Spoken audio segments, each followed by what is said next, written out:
Fala galera, tudo bom? Daniel Brown falando. Vamos para o último vídeo aqui dessa segunda-feira, desse primeiro dia útil, né, da primeira semana aí de 2022. Tá todo mundo cansado, irritado, xingou alguém hoje, ficou puto? Bem-vindo a 2022, bem-vindo à segunda-feira. Fiz muito isso, fora as vezes que eu bati na parede de raiva em reunião de trabalho.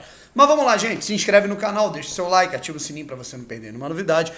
E vamos para cima com algumas situações importantes aí do Botafogo. Eu já fiz um vídeo de manhã, né, falando um pouquinho sobre a situação da pré-temporada, né, a possibilidade aí da contratação do Erisson, que está cada vez mais próximo, e a gente vai falar mais uma vez dele aqui. Depois nós fizemos um vídeo aí nos moldes aí para tentar entender, né, duas notas oficiais do Botafogo, uma sobre o núcleo de saúde e performance e outra sobre a situação da SAF, né, o CNPJ foi criado e foi criado todo um corpo diretor, isso é muito importante. Fizemos uma live para falar de todos os assuntos e agora a gente parte para aqui para arrematar todos esses assuntos que nós falamos em live de uma forma resenha, descontraída. As nossas lives são muito divertidas. Aqui a gente fala um pouquinho mais sério, beleza? Primeiro, arrematando todos os assuntos, né, cara? Assim, o CNPJ foi criado, né, e foi a data, né, de emissão dia 30 de dezembro de 2021. Né, se você quer saber informações, aí, nomes, né, o currículo, né, um breve resumo de cada um dos integrantes ali do Conselho Fiscal, Conselho Administrativo e Diretoria da SAF Botafogo, dá uma olhada no nosso vídeo, que eu vou colocar aqui na descrição, um vídeo que eu publiquei por volta das 2 da tarde. A gente teve uma notícia, né, logo o Botafogo publicou, né, primeiro as imagens dos treinamentos, né, Botafogo ali realizando exames, né, bateria de exame, fazendo exames ali de percentual de gordura, os jogadores na esteira, o Chay ali, né, dando um trato no joelho e tudo mais. E aí, depois disso, nós tivemos o seguinte fator, que é muito importante. Teste de Covid-19 para os atletas e para os funcionários do Botafogo, e 3 deles, né, 4 na verdade, foram testados, né, e o teste deu positivo. Beleza? 3 funcionários, né? O Botafogo não revelou o nome, né? Nem a área, enfim, né? Dos funcionários, né? Preferiu deixar em sigilo. E o jogador em questão que tá fora, né? Dessas, né? Assim, tá na quarentena, né? Vai ficar na quarentena aí nos próximos dias até ele testar negativo e estar bem ali para treinar normalmente com o grupo. É o Rafael, lateral direito. Putz, logo ele, né, cara? A gente tá com uma esperança muito boa dele na lateral direita, sendo aí uma boa peça na parte técnica para o Botafogo. O Rafael testando positivo para a Covid-19, melhoras para ele, né? Ele disse que está se sentindo bem, está assintomático, né, nas suas redes sociais, tá ali tweetando um monte de coisa, implicando com um monte de gente na rede social, e tá de bobeira, né? Por hora vai ficar em casa. Boa sorte, boa recuperação, não só ao Rafael, mas aos outros 3 funcionários aí do Botafogo que também testaram positivo, beleza? Uma outra situação que é importante, o John Textor, né, recebemos a notícia, a informação de que o John Textor deve visitar o Rio de Janeiro e comparecer aí a reuniões, né, cara, e se reunir com membros aí do Botafogo neste mês de janeiro ainda. Não se sabe, né, se daqui uma semana, 2, né, mas a gente vai ter o John Textor chegando aqui no Rio de Janeiro e tendo o primeiro contato, talvez com um torcedor, né, cara, dependendo, vai querer recepcionar o cara, né, e ele já parece estar muito empolgado. Isso é legal, né, cara, porque isso daí agiliza as situações, faz o cara ter um tete-a-tete ali com os responsáveis daquilo que ele está querendo adquirir, vai conhecer a sua casa nova, pode viabilizar esse dinheiro, esse recurso financeiro que o Botafogo tanto está precisando, e assinar o termo vinculante, beleza?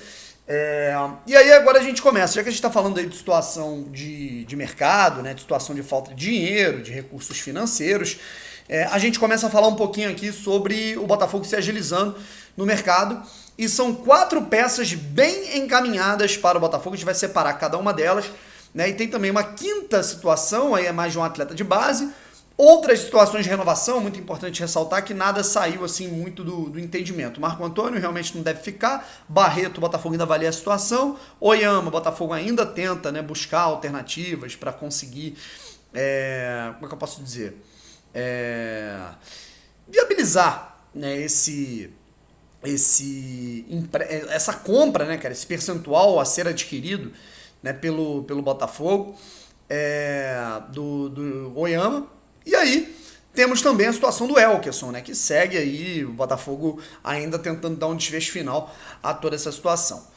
E aí temos 4 atletas bem encaminhados para serem reforços do Botafogo, para pelo menos suprir algumas ausências, boas ausências que tivemos de 2021 para 2022, beleza? E aí algumas nem tão animadoras, eu acho que nenhuma delas é super animadora, né, dada a situação financeira. Eu já fiz 3 vídeos e uma live, né, explicando por que a situação, que a realidade é essa.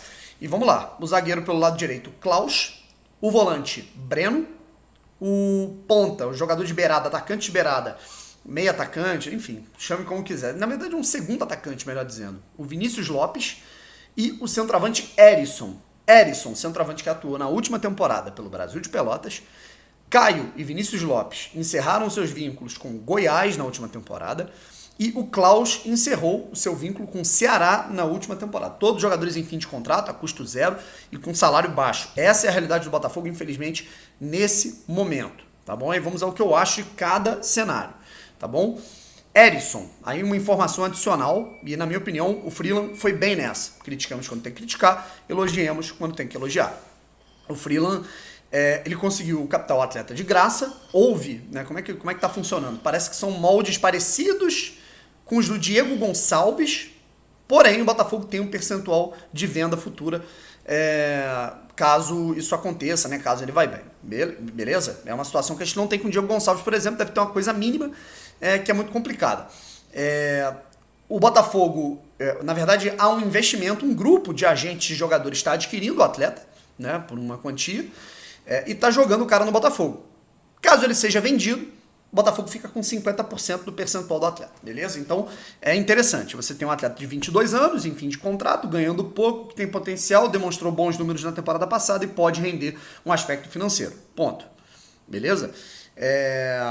E é um jogador que ele fez 8 gols, né, em um turno apenas no Brasil de Pelotas, numa equipe que não deu assim, o menor respaldo em termos de regalias para assistências e para companhia no ataque para ele, né? Então, sorte ao Erisson. Não acho que tem que ser o único centroavante, óbvio que não, né, para 2022, mas dada a escassez financeira desse início de ano, como isso não é novidade, né? Eu sinceramente entendo a preocupação, mas eu não entendo o espanto de tanta gente, sabendo que o Durcésio, o Jorge Braga, todos falaram que o orçamento do Botafogo até maio é de Série B. Isso sem contar com SAF, sem contar com Botafogo SA, beleza? Caio e Vinícius Lopes, acho que são oportunidades de mercado. Eu gosto do Caio, né? Vejo como um atleta interessante. Eu acho que ele tem uma pegada parecida com a do Barreto, mas com um pouco mais de qualidade com a bola no pé. Só acho que tem que ser lapidado, né? Porque é um atleta jovem, se eu não me engano tem 20 anos, né? 20 ou 21, agora não me lembro, peço desculpas, né? Também é jovem o Vinícius Lopes, mas eu acho que é um cara que também precisaria ser lapidado. Me lembra muito a situação do Luiz Fernando, quando chegou no Botafogo lá de 2017 para 2018, né? Então, é você adaptar o atleta. Acho que são apostas interessantes, principalmente o Breno, já que o Botafogo tem uma indefinição muito grande no meio-campo. Ainda não está confirmado Breno e Vinícius Lopes, mas parece que o Erisson está mais avançado e o Klaus também, tá? E aí a única contratação que eu não gostei, tá? Mesmo dada a situação financeira complicada, mesmo com todo esse aspecto, eu não curti tanto a contratação do Klaus. Eu acho que existem zagueiros aí da base, por exemplo, que podem ser mais aproveitados, né? Eu acho que é para isso que servem as categorias de base. E eu acho que se for para investir num atleta para ser um cara para revezar durante o campeonato, durante a temporada, com o Carly, que vai ser o nosso capitão, vai ser o cara com a nossa qualidade técnica, principalmente na bola aérea, mas é um cara que ele vai ter muitos aspectos físicos duvidosos, né? Ele já teve problema no joelho, já teve problema no tornozelo, vira e mexe tem problema muscular. Então você tem que ter um cara à altura para substituí-lo de maneira frequente. Eu não acho que o Klaus está à altura, sendo a 4ª opção há pouco tempo do Ceará, né? Então, honestamente, com todo respeito ao Ceará, pelo amor de Deus, que hoje está numa situação financeira melhor que a do Botafogo, inclusive. Mas eu não contrataria o Klaus. E o fato do Botafogo estar buscando aí, por exemplo, o Klaus, Erisson, esse tipo de atleta, tem um motivo. E só para não deixar passar batido, tem a situação do Vitinho também. O Botafogo está por uma quantia adquirindo os recursos do Vitinho junto ao Rezende, vai dividir valores. E aí, cara, eu entendo que é o que o Botafogo tem a fazer nesse momento, tendo que dividir, né, tendo que fazer puxados de atletas de outros clubes, de clubes menores, para servir de vitrine e poder ter um trocado e um retorno técnico. Mas eu não acho que isso é o ideal. Espero que isso mude com o CT, com o centro de treinamento. Espero que isso mude, essa realidade de negociação mude no Botafogo, porque eu sinceramente não gosto, tá? Eu acho que você ficar o tempo inteiro servindo de vitrine, né, cara, e terceirizando atletas da sua base, né? 40% é do Macaé, 50% é do Resende, esse atleta aqui 40% é do Nova Iguaçu, 70% é do TAC. Eu não gosto disso. Eu acho que você terceiriza as suas categorias de base para outros clubes fazerem dinheiro com o esforço que você teve. Né? Então eu acho que esse é um pouco do caso do Vitinho e eu espero que essa realidade mude com esse novo Botafogo que está se construindo, principalmente com o CT no Espaço Lonier. E a realidade das contratações é essa, cara. Eu sempre uso esse critério de reflexão, certo? Eu não posso falar aqui o nome, né? Mas a galera fala, por exemplo, que o Botafogo ele não foi atrás dos destaques da Série B. Vamos a um exemplo. Eu não posso falar o nome, eu não fui autorizado a falar o nome, essa fonte que eu tenho, ela não é de dentro do Botafogo, né? Um exemplo, eu não... É o Freeland... Eu acho que ele nem me assiste, ele nem me acompanha, eu nunca... Se eu troquei 3 cumprimentos de mão, apertos de mão com o Freeland, na minha vida foi muito. Então eu não conheço ele. Essa pessoa que me passou essa informação é de fora do Botafogo. O Botafogo ele sondou um atleta que se destacou muito no Campeonato Brasileiro Série B, que seria muito viável, né? E o Botafogo, vamos dizer, aí valores hipotéticos, tá? Mas a situação ela é essa, o desenho é esse. O Botafogo chegou pro cara, e aí, cara, vamos lá, vamos jogar no Botafogo. Te ofereço aqui 50. Né? O cara, opa, não, peraí, pra jogar no Botafogo eu quero 200. Hipotético, tá, gente? E aí o Botafogo, putz, 200 fica puxado. Aí o Freeland pega o telefone, na verdade bate na porta do Jorge Braga. Braga, eu tô precisando de pelo menos 100 para tentar negociar com esse atleta que foi um destaque na Série B. O Jorge Braga olha pro Freeland e fala, Freeland, nesse momento eu não tenho esse dinheiro. Eu não tenho como te liberar isso, desculpa. O máximo que você vai poder oferecer pro cara é 50. E aí ele volta com essa notícia, 50. Aí chega um América Mineiro, chega um Ceará, chega um Atlético Goianiense, eu não tô nem falando de Flamengo, Palmeiras, Galo, Fluminense, que hoje tá vamos dizer, numa prateleira meio termo, mesmo que a conta chegue em algum momento. Eu tô falando aí de equipes que vão brigar para não cair, como é o caso do Atlético Goianiense, do Juventude. Né? Aí eles vão oferecer 150. Né? O que esse cara vai preferir? Ganhar 50 mesmo jogando no Botafogo? Ou 150 jogando no Ceará, no América Mineiro, no Atlético Goianiense, no Cuiabá? Esse jogador ele vai preferir mais dinheiro, né? Ganhar o triplo do que foi oferecido a ele, certo? Então o Botafogo ele não está tendo questão orçamentária para competir, ponto. Pô, Brown, então o Jorge Braga tem que começar a liberar dinheiro. Não é bem assim. Né? Eu concordo que o Jorge Braga ele vai ter que entender que não dá para montar um elenco competitivo que se mantenha na Série A pagando 50 mil para todo mundo. Não dá, não tem como. Né? Não tem como se manter dessa maneira. Porém, né? É muito importante entender que esse cara está seguindo à risca o orçamento do Botafogo até que o Botafogo veja algum dinheiro. Né? O dinheiro ou do John Textor agora ou o das cotas de TV lá em maio e junho. Né? A verdade é que o novo regulamento da CBF para clubes que subiram acabaram com as esperanças de clubes que sobem da B para A no início do ano. É trágico mesmo, é complicado mesmo. O início do ano dessas equipes é tenebroso. E, infelizmente, essa tem sido a situação do Botafogo. Certo?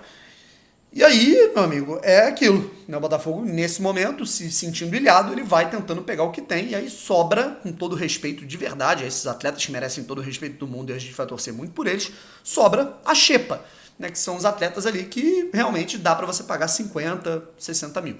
Certo? A realidade, infelizmente, hoje é essa. E para mudar, só entrando dinheiro. Ponto. Certo? Ou o Jorge Braga libera o que não tem, o que seria uma irresponsabilidade, ou entra o dinheiro. Certo? Essa é que é a situação, beleza? Tchau, gente. Beijo no coração de vocês. Fui!